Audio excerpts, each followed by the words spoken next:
Hey YouTube, my name is Rohan and welcome back to my channel.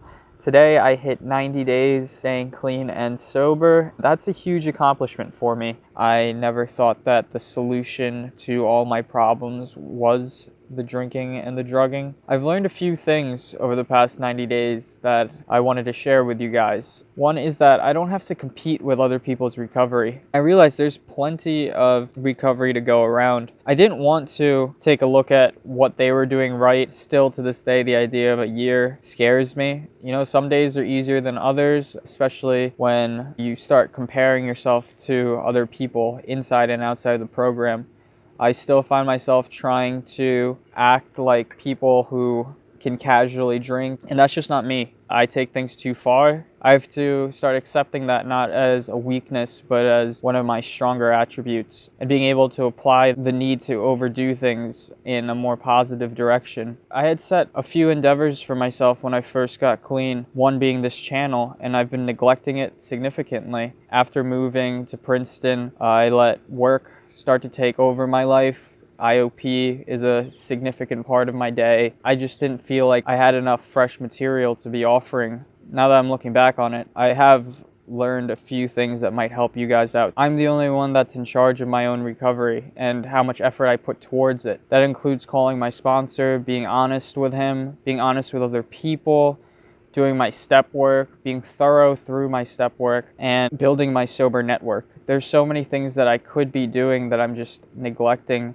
because I'm lazy, or someone else isn't doing it and they're staying clean, so I feel like I don't have to do it either. And once I started to realize that I was comparing myself to others, it made it a lot easier for me to become more humble and do what I felt was necessary for my own recovery. I'm no one to judge anyone else's recovery. You know, some people can put down drugs and drink occasionally. Other people have substituted drugs with other drugs. I'm just not one of those people. I know that if I pick up anything, I'm going to abuse it. I feel like I have a pretty rich life now. Financially, I'm still dealing with some of the messes I've caused, but I no longer have the mental obsession anymore. I no longer wake up in the morning searching for a bottle, and that's truly liberating. It's something that I had just become used to, and I thought that's how my life was going to be. I thought it was just an integral part of my life. You know, it's the small things that keep me sober. I can't say that there's any one thing in particular that helps me out more than others, but I think when I'm sharing at meetings, being able to relate to other people, going up to people after meetings and continuing a conversation, exchanging phone numbers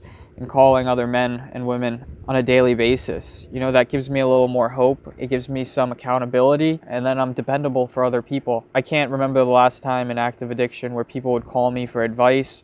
People would share how they're feeling or how their day was going, but now I get that on a daily basis. It makes me feel part of a community. That's something that I was missing or searching for in active addiction, was just to feel part of something, because I needed some sort of validation from other people to make myself feel that I was worth anything. I was too scared to look at my own problems. Alcohol and drugs were my answer to masking them away, being able to suppress them far enough where I no longer felt the pain and the agony of the decisions that I was making. My life was very monotonous. I did the same thing day after day. I no longer looked for new opportunities. Every day was just a day of maintenance. And now I look at life more as not only a learning opportunity, but as a chance to grow every single day. I read something every day, I write something, and I listen to something, whether that be others in recovery or people I look up to, or just people who I admire.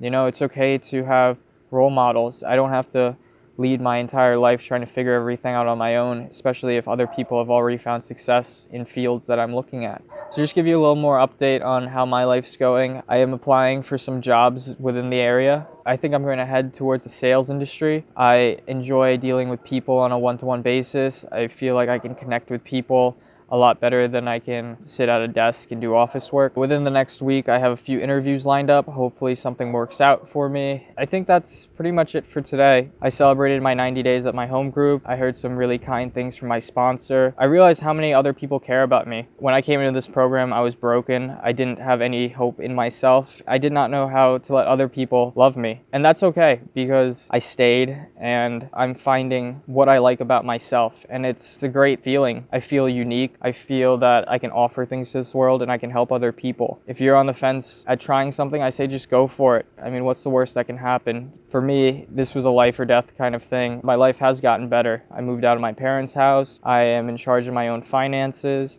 I have reliable, dependable friends, things that I took for granted in active addiction, or I just pushed away because I never thought that I deserved them. I think I'm going to take it easy for the rest of the weekend, maybe watch some movies, catch up on some TV shows, and I have a job interview first thing Monday morning, so I will be preparing for that. I wish you guys are all doing well. It's time for me to step outside my comfort zone and really push myself and see where I end up. All right, I'll talk to you guys later. Have a good one. Peace.